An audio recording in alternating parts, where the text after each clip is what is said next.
Hello friends, good morning Odisha. आज सकाळ बहुत गुड़े गुरुत्वपूर्ण खबर आसी जो खबर गुड़ी को आपण मैंने जाना निहाती दरकार। तेबे आसतु जाने कौन से गुरुत्वपूर्ण खबर गुड़िक। तेबे ता पूर्व आपन को अनुरोध अटे जे जदि आपन को वीडियोटी भल लगे आपन लाइक करने सहित वीडियो को अधिक अधिक शेयर करेंगे। यह सहित यह लेटेस्ट खबर सब को जानापी आम चैनल को सब्सक्राइब करूँ। तेबे आसतु आरंभ करबा आज खबर अभियान। प्रथम बड़ खबरटी हेउछि ओडिशा रे किए गढ़िब सरकार। मोदी देले तारीख, पांड्यान देले तारीख सहित समय। भवानीपाटना सभारू बड़ घोषणा करिसेंती बीजेडी नेता भिके पांड्यान। मंच उपर पांड्यान कहिसेंती कलाहांडीवासी और ओडिशावासी आशीर्वाद और सहयोग रे मुख्यमंत्री इतिहास रचिबे और ओडिशा मध्य इतिहास रचिब। तेबे आसंता जून 9 तारिख रे ओडिशावासी प्रिय नवीन पट्टनायक मुख्यमंत्री भाव में शपथ ग्रहण करेंगे। तेबे सकाळ 11:30 अपराह्न 1:30 मध्य मुख्यमंत्री नवीन पट्टनायक शपथ ग्रहण करेंगे। तेबे पांड्यान बयान को नहीं राजनीतिक महल में जोरदार चर्चा आरंभ होइछि। तेबे यह पूर्व प्रधानमंत्री मोदी ब्रह्मपुर सभा कहिथिले बीजेपी सरकार को आसिले ओडिशा रे आयुष्मान योजना लागू हेबो, किंतु आयुष्मान योजना ठारू बीएसकेवाई योजना भल बोली कहिसेंती पांड्यान। यह सहित विभिन्न जनभिमुखी योजनार हिसाब दे पांड्यान कहिसेंती ओडिशावासी को सुविधा जोगाई देबाकू मुख्यमंत्री विभिन्न योजना करिसेंती। परवर्ती खबरटी हेउछि आज राज्य में बदलिबा पाग। बिजुली घड़घड़ी सहित वर्षा नहीं एही सब जिला को हाई अलर्ट जारी। ताती मिल आश्वस्ति। आज बदलिबा पाग। ताती दिनकू दिन बढ़ुता बेले आज ताती राज्यवासी को आश्वस्ति मिल। तेबे सबुठारु बड़ कथा हेउछि आज किछि स्थान में वर्षा हेबार संभावना रही। तेबे पाणीपाग विभाग आकलन अनुसार आज 6टी जिले में बिजुली घड़घड़ी सहित वर्षा हेब। तेणु यही सब जिलागुड़ी को हाई अलर्ट जारी कर तेबे से जिलागुड़िक हेउछि गंजाम, गजपति, कंधमाल, मयूरभंज, बालेश्वर, भद्रक जिला। यही 6टी जिले में आज वर्षा हेबार आकलन करिछि पाणीपाग विभाग। परवर्ती खबरटी हेउछि आसिला बड़ खबर। कालबैशाखी पवन जोगु भुवनेश्वर ओह्लाई पारिला नाही मुख्यमंत्री हेलिकप्टर। कालबैशाखी पवन जोगु मुख्यमंत्री नवीन पट्टनायक हेलिकप्टर भुवनेश्वर ओह्लाई न पारिबा खबर वर्तमान सामने को आसी। खड़ियालू सभा सारी फेरला बेले यह हेलिकप्टरटी ओह्लाई पारि नाही। भुवनेश्वर ओह्लाई न पारि झारसुगुड़ा फेरी जाइछि एही हेलिकप्टर। तेबे कालबैशाखी पई 1 घंटा काल मझी आकाश में चक्कर काटिला एही हेलिकप्टर। तेबे सूचना अनुसार हेलिकप्टर मुख्यमंत्री नवीन पट्टनायक और बिजु जनता दलर मुख्य सचिव भिके पांड्यान होइथिले। तेबे खड़ियालू सभा सारी फेरिबा बेले सेमाने यह असुविधार सम्मुखीन होइछन्ति। परवर्ती खबरटी हेउछि प्रकाश पाइला आईसीएसई 10व और द्वादश परीक्षा फल। वेबसाइट रे मार्क उपलब्ध। आज प्रकाश पाइला council for Indian school certificate examination बा आईसीएसई रिजल्ट। उभय आईसीएसई 10व और आईसीएसई द्वादश श्रेणी परीक्षा फल प्रकाश पाइछि। दिन 11 सीआईएसई वेबसाइट CISE.org रे फल प्रकाश होइछि। 10व रे बाजी मारिले झियो, द्वादश रे बाजी मारिनेले पुओ। तेज परीक्षाफल प्रकाश स्कोर कार्ड डिजी लकर और बोर्ड वेबसाइट और क्यारियर पोर्टाल रे देखिपारे शिक्षार्थी। तेज एठारू शिक्षार्थी माने निजर तथ्य दे स्कोर कार्ड डाउनलोड करेंगे। पाइथिबा नंबर रे संतुष्ट नथिले मे 10 तारिख मध्य रीचेकिंग पई आवेदन मध्य करेंगे। परवर्ती खबरटी होछि मोदी ग्यारंटी। जून 10 रे ओडिशा रे बीजेपी मुख्यमंत्री शपथ नेबे। ब्रह्मपुर सभा प्रधानमंत्री नरेंद्र मोदी वक्तव्य देइछन्ति। जय जगन्नाथ जय श्री राम कही भाषण आरंभ कले मोदी। तेबे ओडिशा रे प्रथम थर डबल इंजिन सरकार हेबाकू जाउछि। ओडिशार सर्वांगीन विकास पई संकल्प पत्र घोषणा होइछि। बीजेपी जहाँ कहे ताहा करी देखाए मोदी कहिछन्ति। एठारे सरकार हेला परे समस्त घोषणा कार्यकारी हेबो। जून 4 रे एठारे बीजेडी सरकार एक्सपायरी डेट हो जाइछि। जून 6 रे बीजेपी मुख्यमंत्री प्रार्थी चयन करा जिवो। जून 10 रे बीजेपी मुख्यमंत्री शपथ ग्रहण हेबो। बीजेपी मुख्यमंत्री शपथ समारोह को निमंत्रण देबाकू आसिछि। परवर्ती खबरटी हेउछि अमानिया ऑटो चालक छानिया। 5टी गाड़ी 76,000 फाइन आदाय। अमानिया ऑटो चालकों को साबाड़ करने को अंटा भिड़ी पुरी जिला प्रशासन। डॉक्यूमेंट चेकिंग नारे शताधिक ऑटो को पुरी पुलिस जांच करते 5टी ऑटो को सीज करिछि। यह सहित चालक मानक ठारू 76,000 टंका फाइन आदाय करिछि। पुरी जिलापाल सिद्धार्थ शंकर स्वाई और एसपी पिनाक मिश्र को निर्देश क्रमे गतकाली संध्यारे पुरी सहर सीबीच अंचल चढ़ाऊ होता।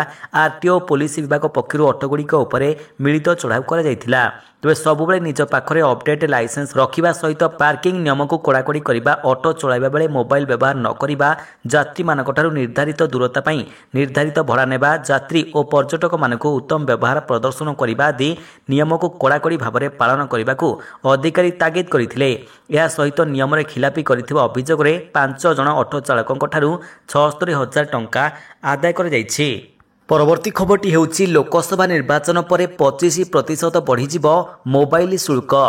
ଲୋକସଭା ନିର୍ବାଚନର ଫଳାଫଳ ଜୁନ୍ 4ରେ ପ୍ରକାଶ ପାଇବା ପରେ ମୋବାଇଲ ଶୁଳ୍କ ବଢ଼ିବା ନେଇ ଅନୁମାନ କରାଯାଉଛି। ନଭେମ୍ବର 2021 ପରେ ଟେଲିକମ୍ କମ୍ପାନୀମାନେ ମୋବାଇଲ ଶୁଳ୍କ ବଢ଼ାଇ ନାହାନ୍ତି। ହେଲେ ଚଳିତ ବର୍ଷ ନିର୍ବାଚନ ପରେ ଟେଲିକମ୍ କମ୍ପାନୀଗୁଡ଼ିକ ମୋବାଇଲ ଶୁଳ୍କ ବଢ଼ାଇ ପାରନ୍ତି। BOFA ସିକ୍ୟୁରିଟିଜ୍ ଦେଶର ଟେଲିକମ୍ ସେକ୍ଟରକୁ ନେଇ ଅନୁସନ୍ଧାନ ତଥ୍ୟକୁ ଜାରି କରିଛନ୍ତି। ଏହି ରିସର୍ଚ୍ଚ ରିପୋର୍ଟରେ BOFA କହିଛି ଯେ ନିକଟ ଅବଧିରେ କିଛି କାରଣରୁ ସକାରାତ୍ମକ ପ୍ରଭାବ ରହିଛି, ଯେଉଁଥିରେ ସର୍ବପ୍ରଥମେ ଶୁଳ୍କ ବଢ଼ିବା ରହିଛି। ତେବେ 20ରୁ 25% ପର୍ଯ୍ୟନ୍ତ ମୋବାଇଲ ଶୁଳ୍କ ବଢ଼ିପାରେ, ଯାହା ପୂର୍ବ ଅପେକ୍ଷା 10ରୁ 15% ଅଧିକ ରହିଛି।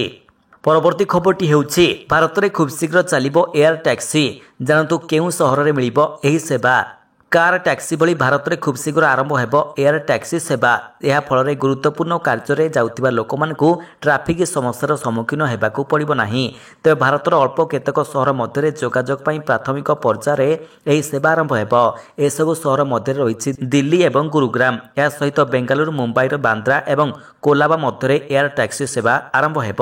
ଦିଲ୍ଲୀରୁ ଗୁରୁଗ୍ରାମ ଯାତାୟାତ ଲାଗି ଲୋକମାନଙ୍କୁ ସଡ଼କ ପଥରେ ବହୁ ସମସ୍ୟାର ସମ୍ମୁଖୀନ ହେବାକୁ ପଡ଼ୁଛି। ବିଶେଷ କରି ଟ୍ରାଫିକ୍ ସମସ୍ୟା ଯୋଗୁଁ ଗୁରୁତ୍ୱପୂର୍ଣ୍ଣ କାର୍ଯ୍ୟରେ ଯାତାୟାତ କରୁଥିବା ଲୋକେ ହଇରାଣ ହେଉଛନ୍ତି।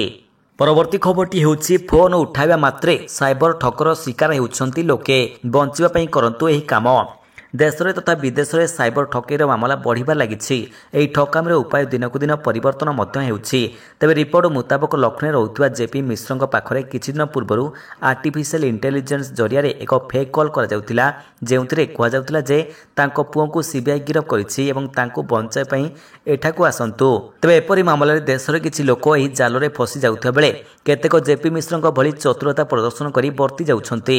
ତେବେ ଏଭଳି ଜାଲରେ ଫସିବା ନେଇ ବୃଦ୍ଧମାନଙ୍କୁ ସତର୍କ କରାଯାଉଛି। ଯଦି ଏଭଳି ଫୋନ୍ ଆସେ ତେବେ ତଦନ୍ତ କରନ୍ତୁ ସେ ଆପଣଙ୍କର ସନ୍ତାନ ନା ନାହିଁ ଏବଂ ସଠିକ୍ ତଥ୍ୟ ଯାଞ୍ଚ କରନ୍ତୁ। ଏହାପରେ ଯେଉଁ ନମ୍ବରରୁ କଲ୍ ଆସିଛି ତାକୁ ତୁରନ୍ତ ଚେକ୍ କରନ୍ତୁ। ଏହାପରେ ଏହି ନମ୍ବର ବିରୋଧରେ ମାମଲା ରୁଜୁ କରନ୍ତୁ। ପରବର୍ତ୍ତୀ ଖବରଟି ହେଉଛି ଆମେରିକାରେ ବ୍ୟାପୁଛି କୋଭିଡ୍-19ର ନୂଆ ଭ୍ୟାରିଆଣ୍ଟ ଫ୍ଲାଇଟି। କରୋନା ଭାଇରସ ପୁଣି ଥରେ ଲୋକଙ୍କ ଚିନ୍ତା ବଢ଼ାଇ ଦେଇଛି। ଏଥର ଏହି ଭାଇରସ ନୂଆ ରୂପରେ ଆସିଛି। କରୋନାର ନୂଆ ଭ୍ୟାରିଆଣ୍ଟ ଫ୍ଲିଟି ଆମେରିକାର ଦ୍ରୁତଗତିରେ ବ୍ୟାପିବାରେ ଲାଗିଛି। ଏହି ନୂଆ ଭାଇରସ ବ୍ୟାପିବା ଦ୍ୱାରା ଲୋକମାନଙ୍କ ମଧ୍ୟରେ ଆତଙ୍କ ସୃଷ୍ଟି ହୋଇଛି। ତେବେ କୋଭିଡ୍-19ର ଏହି ପ୍ରକାର ଯାହା ବର୍ତ୍ତମାନ ଆମେରିକାରେ ବିସ୍ତାର କରୁଛି ଫ୍ଲାଇଟ୍। ରିପୋର୍ଟ ମୁତାବକ ଫ୍ଲାଇଟ୍ ଓମିକ୍ରନ୍ JN.1 ପରିବାର ବୋଲି କୁହାଯାଉଛି। ଓମିକ୍ରନ୍ କରୋନା ଭାଇରସ ଗତ ଡିସେମ୍ବରରେ ହଇଚଇ ସୃଷ୍ଟି କରିଥିଲା। ଏହା ତାହାର ହିଁ ଷ୍ଟ୍ରେନ୍ ଅଟେ। ତେବେ ଏହି ଭାଇରସ ବର୍ତ୍ତମାନ ସମୟରେ ଆମେରିକାରେ ଦ୍ରୁତ ଗତିରେ ବ୍ୟାପୁଛି। ଏହା KP2 ଭ୍ୟାରିଆଣ୍ଟ, ଯାହାକି କୋଭିଡ୍ ମାମଲା ପାଇଁ ମୁଖ୍ୟତଃ ଦାୟୀ ରହିଛି।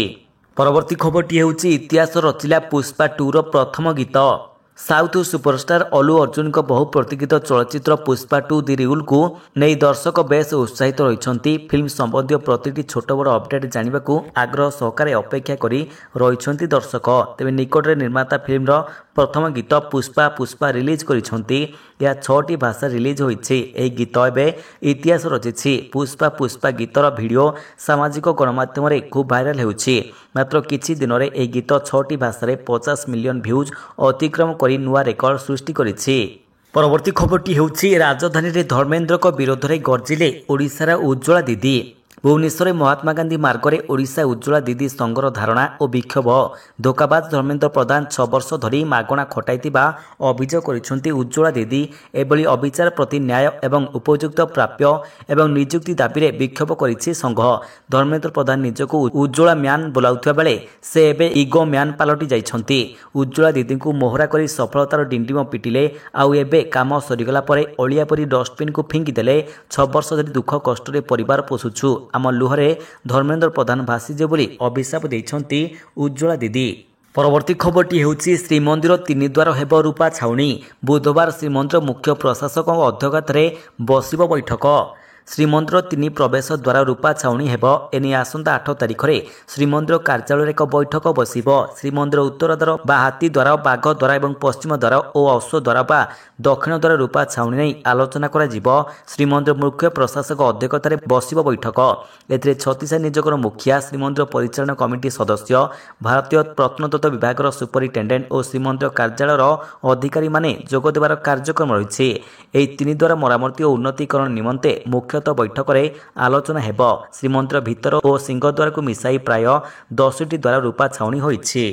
ତେବେ ଏହିଭଳି ଲାଟେଷ୍ଟ ଖବର ସବୁକୁ ଆପଣ ଜାଣିବା ପାଇଁ ଆମର ଚ୍ୟାନେଲକୁ ସବସ୍କ୍ରାଇବ୍ କରିବା ସହିତ ଭିଡ଼ିଓକୁ ଅଧିକରୁ ଅଧିକ ସେୟାର କରନ୍ତୁ। ଧନ୍ୟବାଦ।